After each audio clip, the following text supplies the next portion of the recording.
This month on Mustang Magazine, we find out what it takes to have a snow day. We meet an up-and-coming rock band, and we learn about the plight of the right whale. All this and more on this month's edition of Mustang Magazine.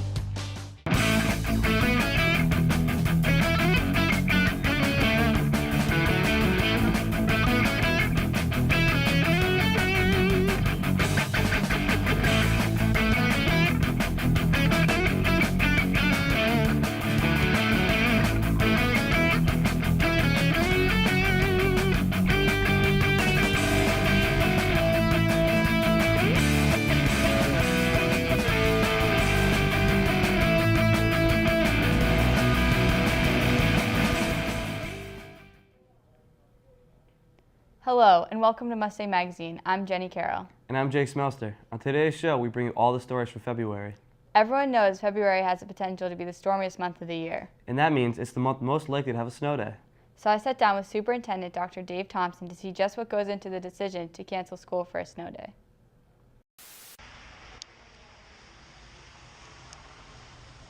As much as students love a snow day, Superintendent Dr. Dave Thompson says making the call to cancel school has mostly to do with safety and road conditions. You don't want to have buses going off the road. You don't want to have kids getting into accidents driving here at the high school.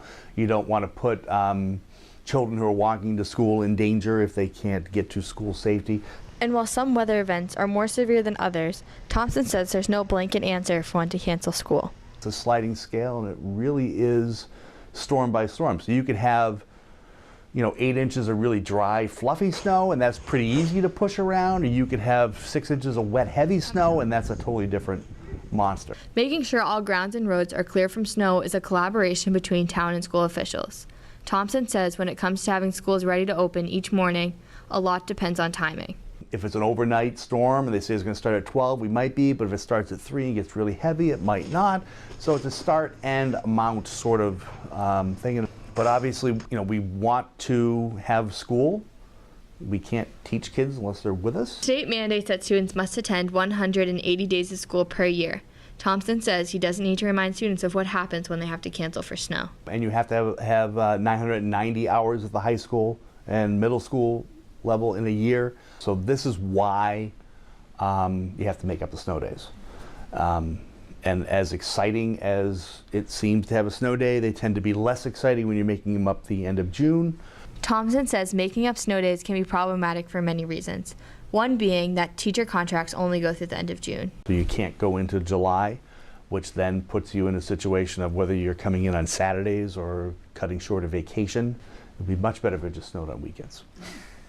Last year, Norwood had 4 snow days. Going back to 2012, Norwood has averaged around 3 snow days per year, and Norwood averages 54 inches of snow per year.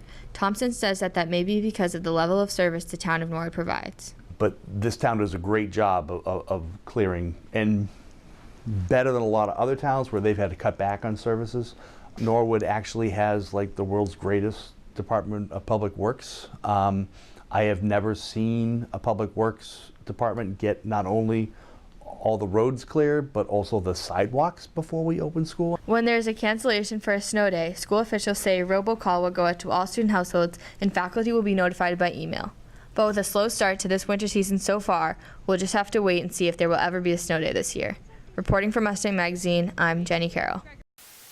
They're saying it's an early spring this year, and it won't be long before we're able to enjoy being outdoors again. In this next story, we bring you a profile on a Norwood local who's found an indoor activity to be passionate about. Sophomore reporters Kevin Sullivan and Kate Earle introduce us to the original Norwood Kingpin. Norwood resident Timothy McGough has been rolling strikes since he was a boy. I've been bowling for over 45 years now. Started when I was like 11 or 12 here in the junior league in Norwood. Norwood Sports Center has offered candlepin bowling to the community since 1940. McGough runs a league there on Tuesday nights. The league, it's a men's league. It's on Tuesday nights. We've been doing, I've been doing it for like 35 years, and it's still going strong. Candlepin bowling is different than traditional bowling because the pins and balls are much smaller. This is a lot more challenging. You have to use wood, 10 pin, just throw the big huge ball down the alley. It's just, in my opinion, easier. McGough says the era of candlepin bowling is dying, and there aren't as many opportunities for bowlers to display their talents in competition. Back in the day, they had their own TV show. It started way back when I was 18. My sister sent my name into a show called Candlepins for Cash. So I went on. I won a few $100s.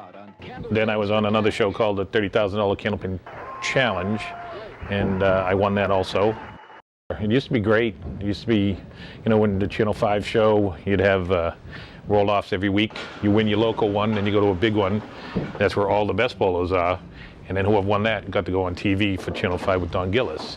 That was always the goal because it was the best of the best. Despite there being less opportunities these days for McGough to showcase his talents, he says he still enjoys candlepin bowling regardless. Because I still like it. It's enjoyable. It's a night out with the boys. It's just a lot of fun. With 26 lanes equipped with computerized scoring, there's plenty of room for new bowlers. Reporting for Mustang Magazine, I'm Cato. Thanks, guys, and be sure to check out the lanes at the sports complex for some great winter rates. Staying with the bowling theme, we caught up with a 2014 NHS alumni currently attending the Mass College of Art and Design. And while his new band doesn't actually bowl, they are named after the sport. Recently, I went up to Boston to catch up with them.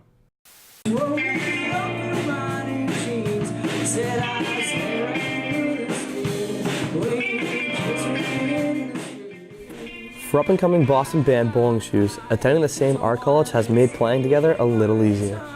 We're all pals. We're all pals. We never hang out though.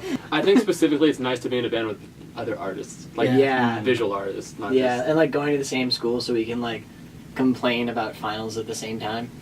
The band met at the Massachusetts College of Arts and Design. Frontman Jeremiah Bermel and NHS class of 2014 drummer Tom Meyer played in a previous band together.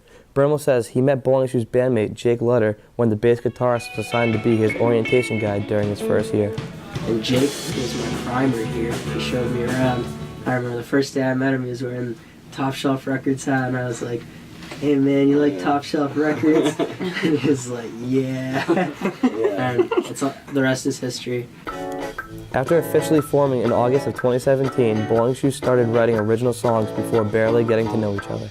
In the past, I've always played with people like I know now, and it's cool because I like get to know you guys through playing music. That's right. And it's finally a band that's based out of Boston, which is nice. Yeah, that's cool. It's just like an all mass art band.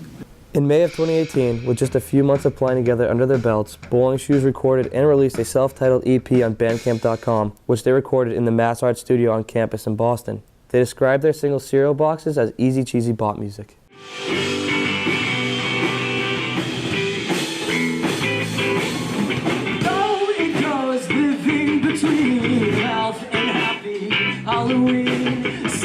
Bowling Shoes says that they enjoy producing their own songs and look forward to more time in the Mass Art Studio. It's very time-consuming. It's time-consuming, but it's the labor of love. It's nice doing it on our own time, like without a real producer, I guess. I'm doing like most of the engineering stuff, and like he's a wizard. I love this stuff, and I want to like make it my career, just working in a studio probably. So hopefully that happens one day. With a brand new single recorded last month titled Black Car, the band says they hope they can continue to record new material, even though schedules are sometimes difficult to juggle in art school. It's like when we have like practice and it's like during the semester, it's very difficult for us to like find a window of time where we're all not busy. Yeah, just getting like 4 people in the same room at the same time. If you'd like to catch up with the band, be sure to follow them on social media for upcoming show dates or head over to bowlingshoes.bandcamp.com for a listen. Reporting from Mustang Magazine, I'm Jake Smelsner.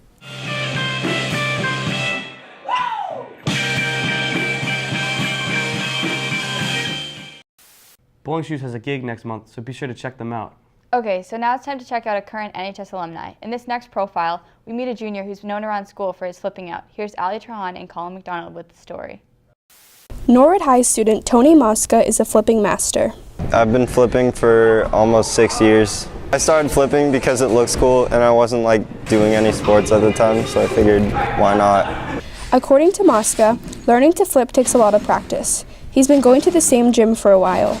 I flip here at Revolt Athletic Center. Even with a lot of training, serious injuries can still happen, but Mosca said he's been able to avoid them for the most part. I haven't gotten that badly injured, but One time in like 8th grade, I landed on my neck on a flip on grass, and I couldn't turn my head to the right for a week. Mosca has many flipping tricks in his arsenal. Lately, he's been working on something new. My most recent big accomplishment is doing a double full down. Learning new moves is a constant effort for flippers like Mosca. That's why Mosca attends camp where he works on improving his skills. Over the past few summers, I went to this camp called Woodward, and that was pretty fun. It's like an action sports summer camp in Pennsylvania, and every time I go there, I just progressions through the roof. Because of his passion for flipping, Mosca has been able to make some new friends. I've known Tony for about 3 years now. I met him at Nessa. So Nessa is basically this huge gymnastics gym. And these days you can find them both flipping everywhere together. I flip with Tony almost every day. It's a really good hobby of mine and I really like to do it. I have an Instagram. It's at Slavendaru. You can go follow that. I post flips and stuff on it. Mosca says he's hoping to eventually get sponsored. But before he goes big time, be sure to check him out and give him a follow. Reporting for Mustang Magazine, I'm Ali Chahan. Thanks, guys. And flipping out isn't the only action sport happening in Norwood. Recently, junior staff reporter Julie Salvaggio caught up with a sophomore climber at Rock On Adventure Park. Yeah, those are easier. Sophomore Jack Saletti needed an activity to do after school. Yeah, sure. Why not? We found this place was open, had just opened up. We were like, hey, this would look pretty cool. So we came and I signed up for classes and I just kept coming. Now, 8 years of experience, Jack still enjoys the fundamentals of rock climbing. The fact that it's not really competitive, but when you do get into it, it's really fun. All right, Jack, let's do some dynos. Let's get your feet set up here, hands up, and then we're going to... After some training from Isaac Brown, owner of Rock On Adventures, Jack can do just about anything. He really knows pretty much everything, and he's gone on to start teaching and coaching other people. At one point, I probably couldn't even climb this or a lot of those. Now, at this point, I can just easily go up and down without breaking a sweat.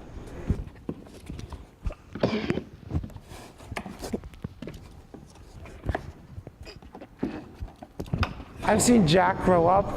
When I first started working with him, he was just had so much energy. Now he's just so much more mature and really has stepped into his own. It's taught me how to control where my hands are going so that I'm not just reaching for the next rock without seeing where it is. He's really has more patience and more understanding and has really settled down into a young man. Rock climbing may not be a competitive sport, but Jack has goals to keep him motivated. I think for most of my favorite time was spent on the blue wall that's over there. I tried to see how fast I could get up there. I think my fastest time was about 11 seconds.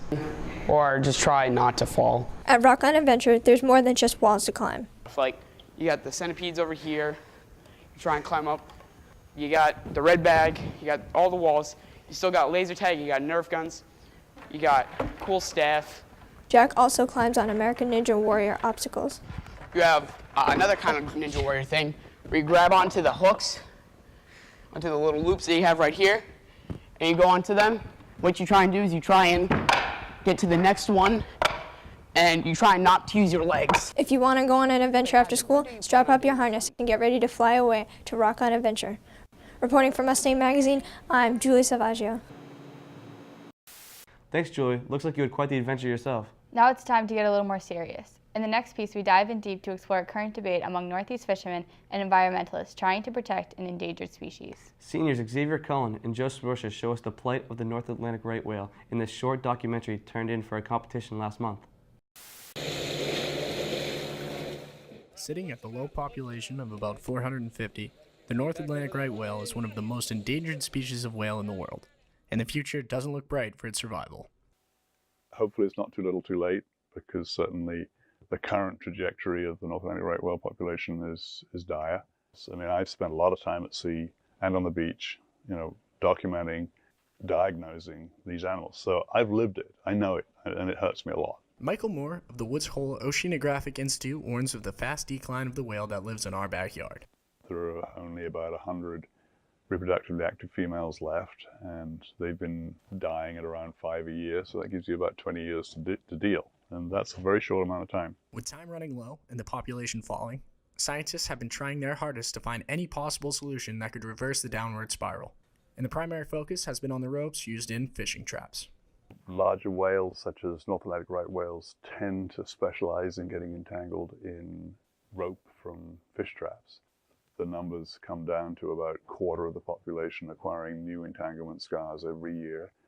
84% of the animals have been entangled at least once. Dragging the whale throughout the water, the ropes connected to crab and lobster pots wrap around vital areas of the whale and often lead to a great deal of suffering or even death. Haley McKee of the Defenders of Wildlife said that there is not enough rules and regulations in place against the ropes to save the species. Clearly, there are protections in place.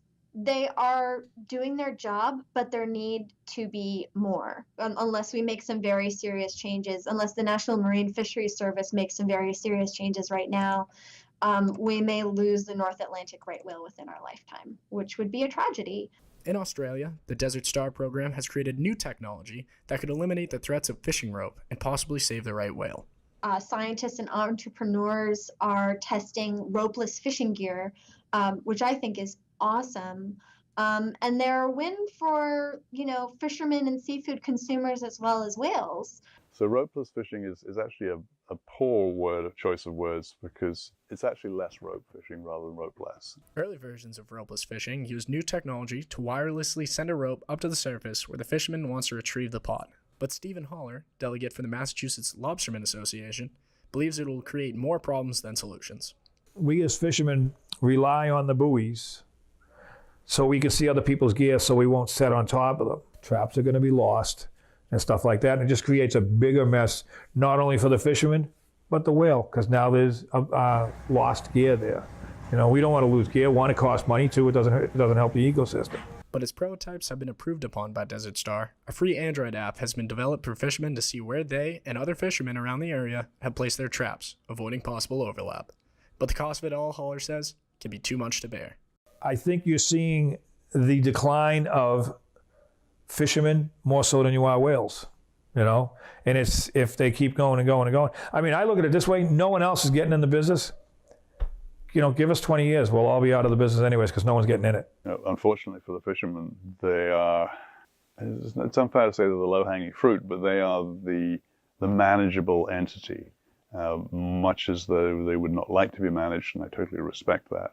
The reality is that if there was a will, there would be a way to achieve that change. I got him, he's in, back up. Get the boat buoy ready to go over. I mean, there are people that love the whales, and I love them too, but we're seen as the big bad guys. We're the rapists, we're the murderers of the ocean.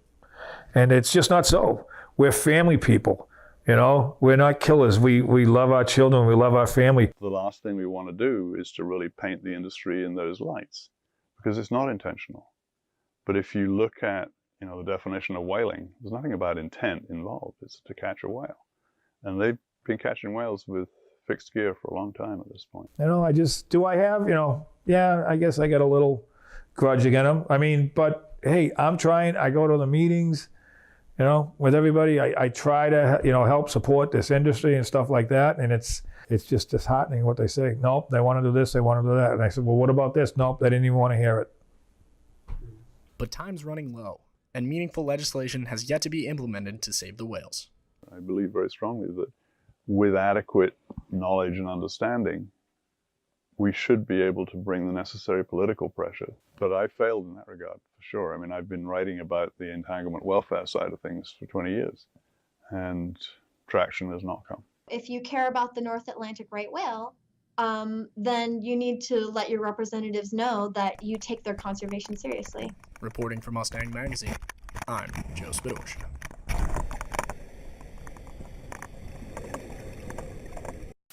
Thanks, guys. And if you'd like to get more involved with the issues facing our region, don't be afraid to reach out to your local legislators. For our final segment, we bring you a commentary from Stephen Allinger. This month, he gives us his take on getting sleep in high school. And remember, it's just his opinion. Do you like to sleep? If you're a high schooler, I'm sure that answer is yes. Every day in school, we see people asleep or falling asleep in class. You might even be one of those people. Most of us yawn every 5 minutes of our first period classes. I know I do. So generally, we're all some degree of tired. There are many reasons for this, but generally, high schoolers need more sleep. We all have busy days after school, from sports to clubs to jobs, and on top of that we have homework and studying. This leaves us with less time to take care of ourselves by eating, relaxing, sleeping, so we create this cycle of deprivation. A study from the National Sleep Foundation found that 87% of high schoolers get less than the recommended 8 to 10 hours for teenagers. That's a problem.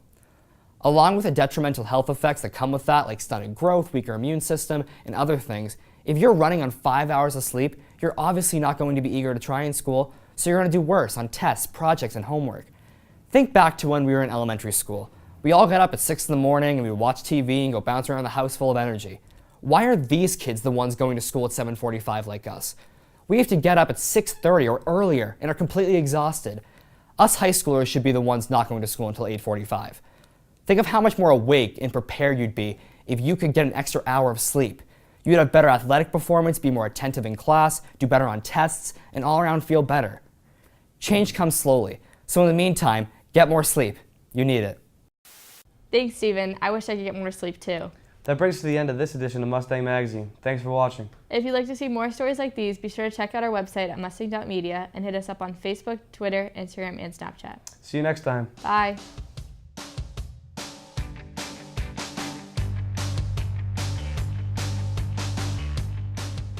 You're saying everything you see and won't be long before we're able to enjoy being outdoors. He said that? Yes. Yeah. What? It's outdoors, right? Puff my chest up a little bit more. With more jazz.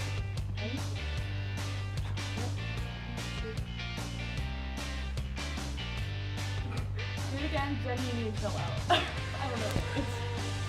And we're gonna have a problem. You look aggressive. Oh. She's like, oh no, I can't do it. Come on. Okay. My hands are so sweaty right now. Me too. I'm like freaking out. Too long before we're able to enjoy being outdoors again. In this What? next What am story, I we doing bring you wrong? a profile on a Nord local.